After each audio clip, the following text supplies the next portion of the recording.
തലസ്ഥാനത്തെ സംഘർഷത്തിൽ സംസ്ഥാന വ്യാപക പ്രതിഷേധവുമായി എസ്എഫ്ഐ സെക്രട്ടേറിയറ്റിലേക്കും ജില്ലാ പോലീസ് മേധാവിമാരുടെ ഓഫീസുകളിലേക്കും നടത്തിയ മാർച്ചിൽ സംഘർഷമുണ്ടായി. ഇന്നലെ പാളയത്ത് നടന്ന സംഘർഷത്തിൽ 11 എസ്എഫ്ഐ പ്രവർത്തകർക്കെതിരെ പോലീസ് കേസെടുത്തു.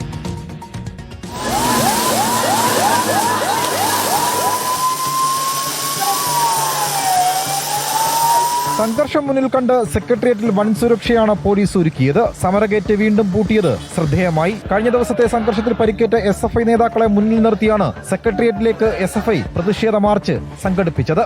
5ലധികം തവണ ജലപീരങ്കി പ്രയോഗിച്ചെങ്കിലും പ്രവർത്തകർ പിന്മാറാൻ തയ്യാറായില്ല.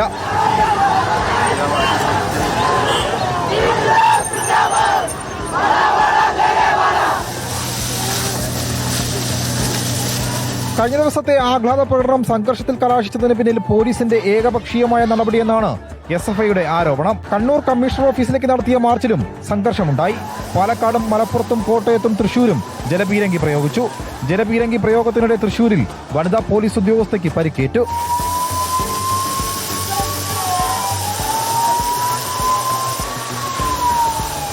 സംഘർഷത്തിൽ പോലീസ് ഏകപക്ഷീയമായി പെരുമാറിയിട്ടില്ലെന്നാണ് ആഭ്യന്തരമന്ത്രിയുടെ വാദവും. റിപ്പോർട്ടർ, തിരുവനന്തപുരം.